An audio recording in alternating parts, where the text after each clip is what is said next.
Tampok sa pambungad na eksena ang isang propesor sa unibersidad na si Julian Reed, na nagtuturo sa kanyang mga estudyante tungkol sa Neanderthals. Sa panahon ng pagtuturo ay inihayag niya na sa buong mundo, ang tanging hindi nagbago ng itsura ng isang katawan ng isang Neanderthal ay natuklasan ng kanyang amo na si Dr. Godwin Thomas sa mismong paaralan na iyon na pinangalanang William. Sa pagtatapos ng kanyang klase, iminungkahi ni Reed na maaari nilang gamitin ang DNA ni William upang lumikha ng isang nabubuhay na Neanderthal kahit na sa panahong ito. Samantala, ang isang medikal na doktor na si Barbara Sullivan na isa ring PhD sa Reproductive Endocrinology, ay naging interesado sa kanyang pahayag. Nakipagkita siya sa propesor sa isang restaurant sa gabing iyon at sinimulan ng isang talakayan tungkol sa posibilidad ng paggawa ng isa pang nilalang na tulad ni William.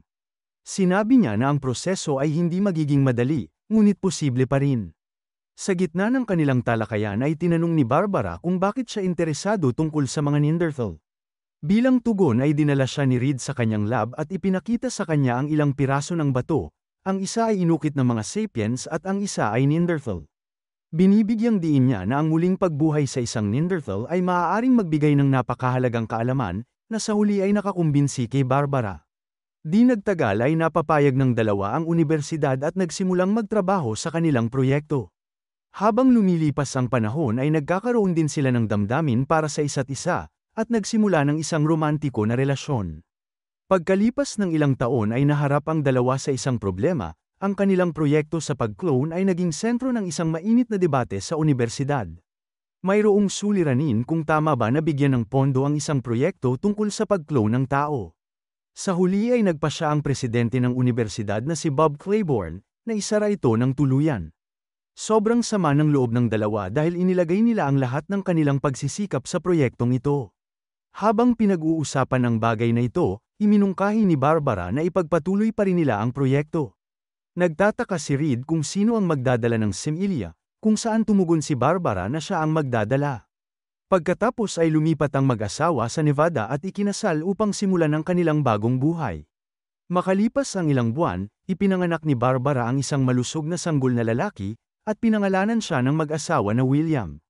Kinabukasan ay pumunta si Reed sa unibersidad at ibinalita ang matagumpay na pagsilang sa isang Neanderthal. Gayunpaman, ikinagalit ito ni Bob dahil hindi niya inaasahan na ipagpapatuloy ni Reed ang proyekto nang hindi niya alam. Agad siyang nagtakda ng isang pulong sa iba pang matataas na opisyal upang pag-usapan ang kanilang susunod na hakbang. Iminumungkahi ng isa sa mga opisyal na kasuhan nila si Reed dahil sa paggamit ng mga kagamitan ng unibersidad ng walang pag-aproba. Gayunpaman, tumanggi si Bob dahil naniniwala siya na ang unibersidad ay maaaring managot sa pagpayag na mangyari ito sa simula pa lang.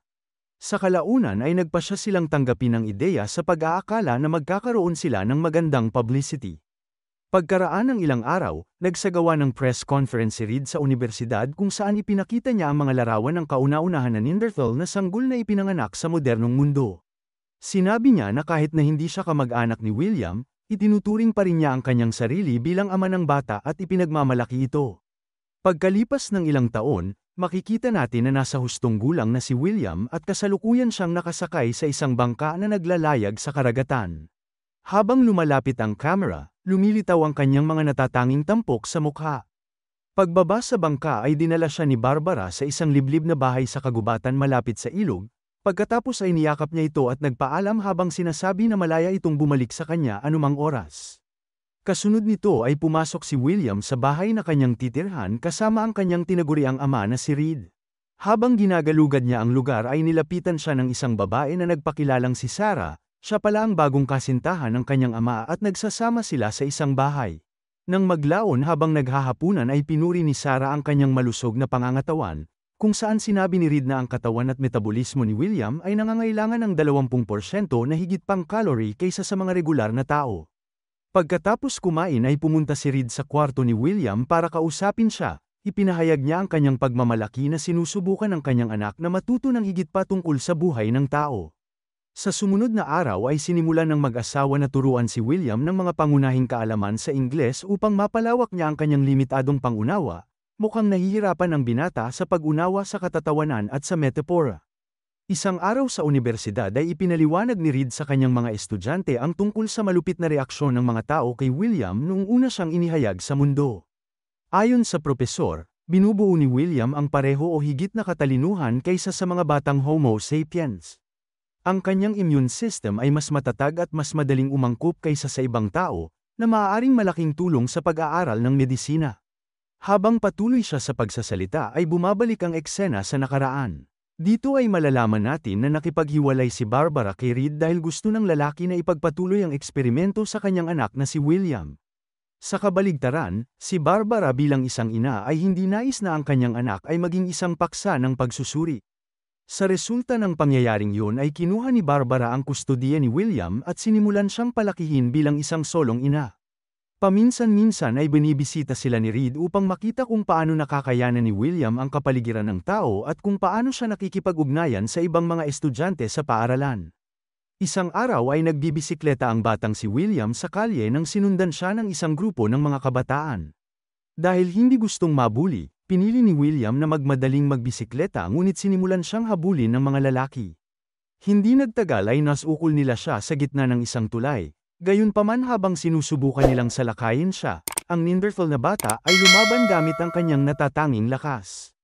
Kasunod ng insidenteng yun ay nagsampa ng reklamo ang mga magulang ng mga bully sa himpilan ng pulisya, ngunit ibinasura ng mga opisyal ang kaso at tinutugunan ito bilang isang maliit na isyu.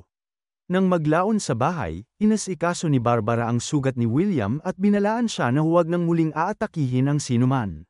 Noong gabi ring yun ay nagre-research siya sa internet nang mapadpad siya sa isang artikulo tungkol sa Neanderthals. Sa pagbukas nito ay napansin niya na ang mga Neanderthal ay itinuturing na mga hangal at halimaw na nilalang, na labis niyang ikinalungkot. Pagkalipas ng ilang taon, makikita natin ang binata na si William na kumukuha ng pagsusulit sa kolehiyo. Sa panahon nito ay ilang beses niyang nasira ang ilan sa kanyang mga lapis dahil sa kanyang lakas. Pagkatapos ng pagsusulit ay nilapitan siya ng isa niyang kaklase na babae na si Judy. Inaanyayahan niya siya sa kanyang bahay upang tulungan siyang magsanay para sa paparating na opera. Gustong pumunta ni William ngunit ipinaalala sa kanya ng kanyang mga kaibigan na mayroon na silang planong mag-camping, dahil dito ay ipinangako niya na tutulungan niya ito pagbalik niya mula sa biyahe. Pagkatapos ng klase ay nag-camping si William at ang kanyang mga kaibigan sa gitna ng kagubatan. Habang sila ay nag-e-enjoy sa bonfire, may lumapit sa kanila na dalawang estranghero. Nagsimulang mag-usap ang grupo, at isa sa mga kaibigan ni William ang nagbunyag ng kanyang sikreto sa pagiging isang Neanderthal. Ikinagulat at ikinamangha ito ng mga estranghero, ang babae ay mausisa na nagtanong kay William kung nais niyang bumalik sa kanyang panahon, na sinagot niya na oo. Pagkatapos ay pinutol ang eksena sa araw ng programa sa kolehiyo, at nakikita dito na tinutulungan ni William si Judy sa kanyang mga linya bago magtanghal sa harap ng madla. Maayos ang takbo ng dula, na nagtatapos sa isang matamis na halik. Ngunit kahit na natapos na ang dula, sinubukan ni William na ipagpatuloy ang paghalik, na nagpabagabag sa pakiramdam ni Judy, kaya tinanggihan niya ang kanyang mga pagsulong. Sa kabilang banda, sina Reed at Barbara ay dumalo sa isang pulong kasama ang coordinator ng kolehiyo, na nagsasabi sa kanila tungkol sa pakikibaka ni William sa pagkamit ng nakakatuwa na mga resulta sa akademiko. Sinabi rin niya sa kanila na ang masinsinang pagtuturo ay makakatulong para sa hinaharap. Ngunit para dito, kailangang muling isumite ni William ang kanyang aplikasyon sa kolehiyo. Galit na galit si Reed nang malaman na kinuha ni Barbara ang aplikasyon sa kolehiyo ng kanilang anak nang walang pahintulot nito. Dahil dito, nagkaroon ng mainit na pagtatalo sa pagitan ng dalawa. Iginiit ni Barbara na ang kanilang anak ay kumuha na lamang ng part-time na trabaho pagkatapos niyang makapagtapos, habang si Reed ay nais na lumipat siya sa kanya at tuklasin ang higit pa sa mundo. Di nagtagal, ang coordinator ay namagitan upang banggitin na walang sino man ang magpapasya ng anuman para kay William. Ayon sa kanya, si William ang magdedesisyon para sa kanyang sarili, dahil siya ay magiging 18 sa loob ng ilang linggo. Nang gabing yun, naglalakad si William sa dalampasigan kasama ang kanyang mga kaibigan upang magpahinga. Pinag-uusapan nila ang kanilang mga aplikasyon sa kolehiyo at kung saang unibersidad sila tinanggap. Binanggit din nila si Judy, na pupunta sa Columbia para sa kanyang karagdagang pag-aaral.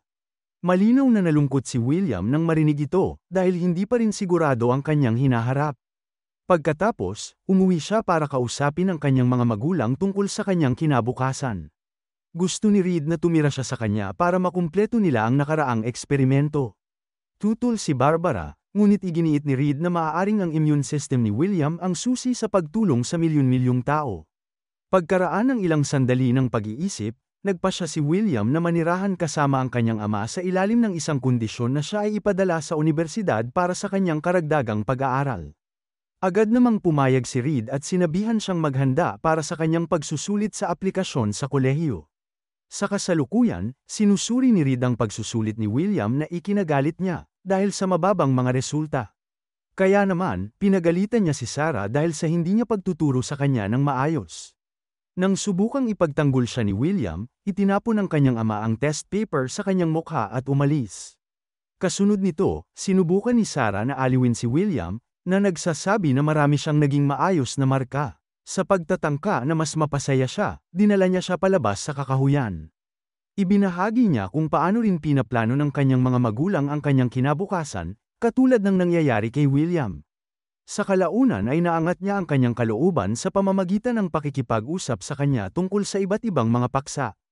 Ilang sandali pa, biglang naging romantic si William nang halikan niya si Sarah. Si Sarah ay hindi rin nagpatalo na niyakap siya at hinalikan pabalik. Kinabukasan, hinatid ni Sarah si William sa unibersidad para kumuha ng pagsusulit sa aplikasyon. Binabati niya ito ng good luck at sinabing darating siya mamaya. Sa panahon ng pagsubok, ang lapis ni William ay nasira gaya ng dati. Tumingin siya sa paligid at napansin niyang walang nagkakaroon ng ganoong problema. Gumagawa siya ng pangalawang pagtatangka na magsulat, ngunit muling naputol ang tinga ng lapis. Dahil sa pagkabigo, iniwan ni William ang pagsubok at lumabas ng silid. Habang naglalakad siya sa kalye, pinagtitinginan siya ng mga tao at pinagtatawanan ang hindi pangkaraniwang anyo ng mukha niya. Pagkatapos ay binisita ni William si Dr. Godwin, na ipinakita sa kanya ang perpektong napreserbang katawan, kung saan siya nagmula. Matapos mapanood ito ng maigi, naisip ni William na hindi kabilang dito ang napreserbang Neanderthal ng kanyang sarili. Samantala, naghihintay si Sarah sa labas ng venue ng pagsusulit at nabahala siya nang hindi dumating si William sa oras. Kaya naman, tinawagan niya si Barbara at ipinaalam sa kanya ang tungkol sa sitwasyon. Sa susunod na eksena, pumasok si William sa klase ni Reed kung saan nahanap niya ang kanyang ama na nagtuturo tungkol sa mga Neanderthal. Habang ipinapaliwanag ni Reed ang papel ni William sa darating na hinaharap, tumayo si William na sinasabing siya ay mali at ang kanyang trabaho ay isang kabiguan. Si Reed, na ayaw mapahiya sa harap ng kanyang mga estudyante, ay walang pakundangan na sumagot ng ikaw ang pagkakamali. Nagalit si William na pagkatapos ay lumayo. Agad namang nagsisi si Reed sa ginawa niya at sinundan siya sa labas. Sinubukan niyang humingi ng tawad at sinabihan siyang umuwi para mapag-usapan nila ito ng maayos. Ngunit tumanggi si William at iginiit na hindi siya ang kanyang ama, na agad siyang sinampal. Pagkatapos ay sinubukan siyang pilitin ni Reed na umuwi. Ngunit inindayog ni William ang kanyang braso, na hindi sinasadyang napatumba siya. Nasaksihan ito ng mga estudyante at tumawag ng pulis, na nag-udyok sa kanya na tumakas. Sa kabilang banda, patuloy sa paghahanap sina Sarah at Barbara, habang sinisimula na rin ng mga pulis ang pagpapatrolya sa lugar. Pagkaraan ng ilang sandali, hinanap siya ni Sarah sa labas ng unibersidad, ngunit nahuli siya ng pulis bago niya ito maabot. Siya ay sumisigaw ng malakas habang ang pulis ay malamang na binaril si William dahil sa hindi pagsunod sa kanila. Sa huling eksena, makikita natin si Sarah na bumisita sa site ng Neanderthal, kung saan na-clone si William. May hawak itong batang lalaki na maaaring anak nila ni William. Dito na nagtatapos ang kwento, sana ay nagustuhan mo ito. Kung hindi ka pa nakasubscribe ay mag-subscribe ka na upang matulungan mo ang channel na ito. Mag-comment ka na rin tungkol sa kwento. Salamat!